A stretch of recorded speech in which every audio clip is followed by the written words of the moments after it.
Hello my dear students, once again welcome to your physics online class. Today we will be studying the fourth chapter of your physics textbook, that is the refraction of light at a plane surfaces. So to understand what is the refraction of light, so let us consider few of the cases.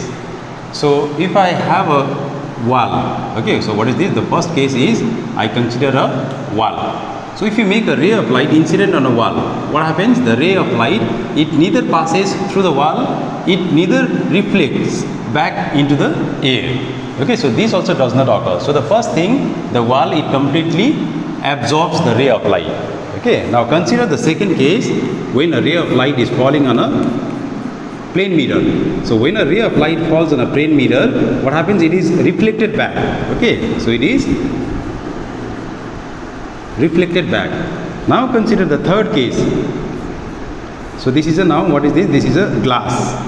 Okay, so when a ray of light is made incident on a glass, only a small portion of it is reflected back, but most of it passes through the glass slab. Okay, so this is known as refraction.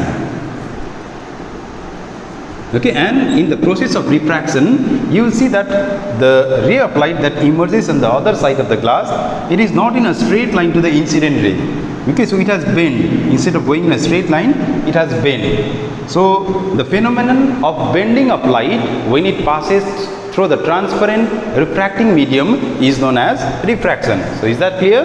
So what is refraction? The refraction is the bending of light when it passes from one medium to another medium is known as a refraction of light. So now after you know what is a refraction of light, there are two laws of refraction. Okay, so the first law of refraction, it tells that the incident ray, okay, the refracted ray and the normal ray, all of them, they lies in the same plane. Just like the law of reflection, the first law here also says the same thing. The incident ray, the refracted ray and the normal at the point of incidence all lies in the same plane. Now the second law is quite different. Suppose if I consider two medium, number 1 and number 2. So what is this? This is the incident ray. This one is a normal. So now if this is a air and if this is a water, so what happens? The ray of light will pass into the water, but when it passes into the water, instead of going in a straight line, it will bend towards the normal.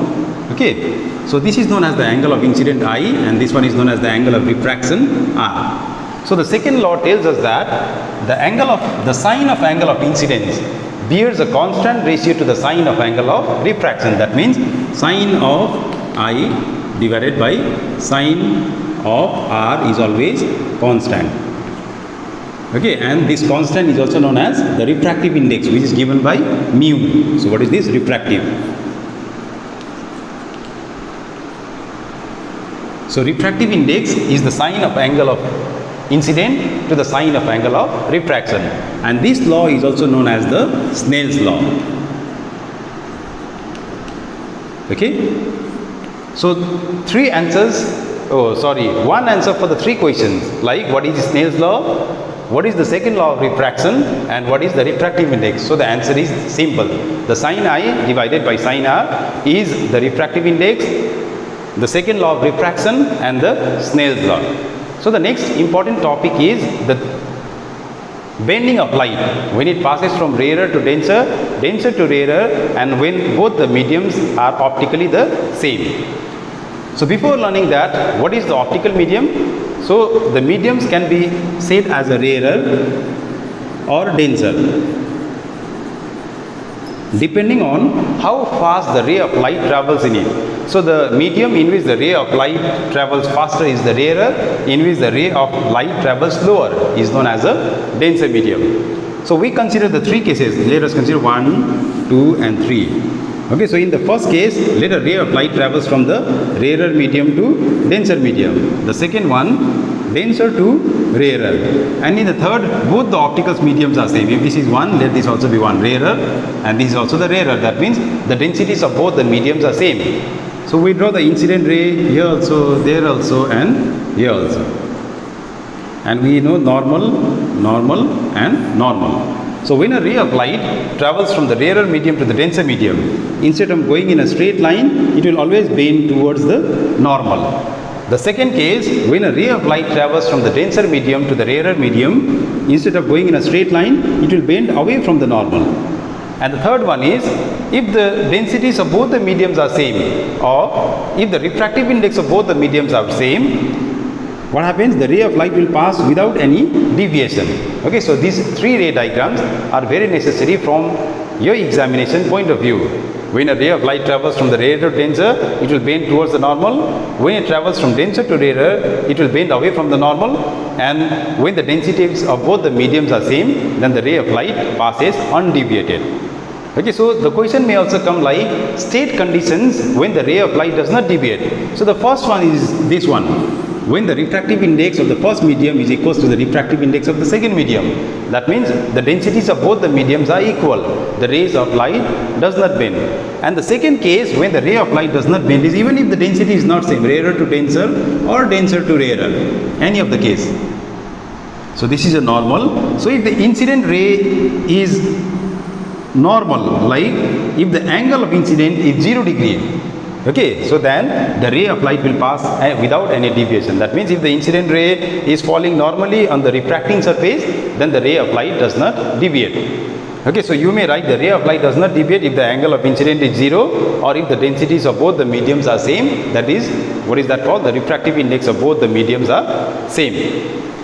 So now comes the question, why does the ray of light bend when it passes from one medium to the another medium? So the simple answer is very simple. The ray of light, it bends when it passes from one medium to the another medium, because the ray of light does not travel with the same velocity in every medium. Since the velocity of the light is different in different medium, so therefore the ray of light bends when it passes from one medium to another medium. Now the next important topic in this chapter is to draw the ray diagram when a ray of light passes through the rectangular glass slab. Okay, so let us try to draw the diagram. So you need to draw a rectangular glass slab. So in an examination, you will directly get a question, or you will get a question like complete the ray diagram. So you will draw a rectangular glass slab, you will draw the incident ray. Okay, let AB be the incident ray. Let this be P, Q, R and S be the rectangular prism. So I draw here one normal. Okay. So now we have learned that when a ray of light passes from air to glass, that is the rarer to denser, the ray of light, instead of going in a straight line, what happens? It will bend towards its base. Okay, so it bends towards the, base, it bends towards the normal. Now at the surface ASR, again I draw another normal. So now instead of going in a straight line, we have already learned that when a ray of light passes from denser to rarer, it will bend away from the normal. So as a result, the emergent ray is bending away from the normal.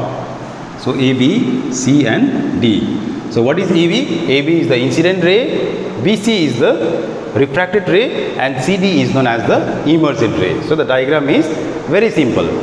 So in this part, what is one important topic that is known as a lateral displacement. Okay, so this is one of the very important question from this part. So what is lateral displacement? So now when you extend this incident ray forward, okay, so I extend it forward, and if you compare this emergent ray and the incident ray which is being produced forward, you said that the perpendicular distance between these two always remains the same. That means these two, the emergent ray and the incident ray produced forward, they are parallel. They are parallel to one another. That means the perpendicular distance between these two shall always remains the same. So that distance between the emergent ray produced forward, the emergent ray and the incident ray produced forward is known as the lateral displacement. Now there are certain factors on which this lateral displacement depend. The first one being the thickness. Thickness here also in the sense it means the breadth. So the greater is the breadth, the more will be the lateral displacement. So the first factor on which the lateral displacement depends is the thickness of the glass slab. The second one, it also depends upon the refractive index of the medium, that is mu. Higher is the refractive index, the more will be the lateral displacement. And the third factor on which it depends is, it also depends upon the angle of incident I. Okay, so where is I? Here is the angle of incident I. This is the angle of emergent E. So the lateral displacement is directly proportional to all of these three quantities. It's very simple to remember. It is directly proportional to the thickness, directly proportional to the refractive index of the glass, and it is also directly proportional to the angle of incidence. Okay. So this is the first part of your fourth chapter, that is the refraction of light at a plane surfaces through the triangular glass prism. So in exam, you will either be asked to draw the complete diagram of the refraction occurring when a ray of light passes through the prism, or you will be asked to complete the ray diagram. So let us try to draw the diagram when a ray of light passes through the triangular glass prism. So I draw the prism A, B and C. Okay, so there are how many? There are 5 plane surfaces in this prism. One, the forward, second 2, and these 3 sides. Okay, so AC and AB are known as the refracting surface, because through one of the side the ray of light passes, and through other it emerges, and the side BC is known as the base. So we draw the incident ray PQ. I draw one normal here. So we have already learned that when the ray of light passes from a rarer to denser, it will, instead of going in a straight line, what happens? It will bend towards the base. Okay, so it is bending not base, it will bend towards the normal. So now I draw another normal here. So now the second case, when a ray of light passes from denser to the rarer medium, instead of going in a straight line, it will bend away from the normal, that is here. Okay, so P, Q, R and S. So just like the glass slab, we have 3 rays. PQ is the incident, QR is the refracted, and RS is the emergent ray. So now there are some of the relations that you have to remember in this prism. Okay, so the derivation is not included in the syllabus, but however you are suggested to remember these expressions. I1, I2. So before writing those relations, let us give some of the symbols. So let I1 be the angle of incident. So let R1 be the angle of refraction. Let here R2 be the angle of incident in the refracting surface AB, and let I2 be the angle of emergent. So after having given the what we call the symbols to each of the angles, and let this angle, okay, the angle between the two refracting surface is known as the angle of prism, which I denote it by A. So now after this, the first term comes is the angle of deviation. Angle of deviation. So now the angle comes, what is the angle of deviation? In case of a rectangular glass slab, we had lateral displacement. Here we have angle of deviation. So what is angle of deviation? We see that the ray of light, the PQ, it wants to travel along the straight line P, Q and X. But since the prism was in its path, so the ray of light now is appearing in the side RS. That means instead of going in that way, now the ray of light is coming like emerging in the downward direction. That means there is a deviation of light. So the angle of deviation is the angle between the emergent ray and produced backward and the incident ray produced forward. So this angle, you see here, this angle is known as the angle of deviation, which is given by the symbol del. So once again I say the angle of deviation is the angle between the incident ray produced forward and the emergent ray produced backward. Okay. So now coming to the relation or some of the symbols that some of the expressions you need to remember. So the first is that angle of deviation del. It is simply is equals to, it is I1 plus I2 minus R1 plus R2. So this is the first expression you must remember in order to carry out some of the problems in your book.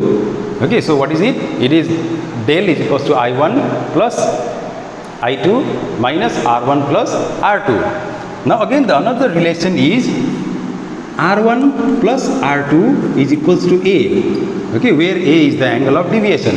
So substituting that value in the above expression, I may also remember this in the form of I is equals to I1 plus I2 and finally minus A. Okay, so you can remember it in any form. Okay, so these are some of the relations that you must remember. Now another important thing is the angle of deviation, the factors on which the angle of deviation depend. So the first one is it depends upon the angle of angle of incident I. Okay, but it depends anomalously, not like in the glass slab. When the angle of incidence increases, the angle of deviation also increases. It's not like that. It is like initially when the angle of incidence increases, the angle of deviation decreases. And for the certain value of I, we have the minimum angle of deviation. Okay. And on further increasing, the angle of deviation starts increasing. The second is, it also depends upon the wavelength, or we can here call the refractive index of the glass. Higher is the refractive index, more will be the angle of deviation. It also depends upon some other factor like the temperature, T. Okay, so these are some of the factors on which the angle of deviation increases, or not increases, sorry, depends.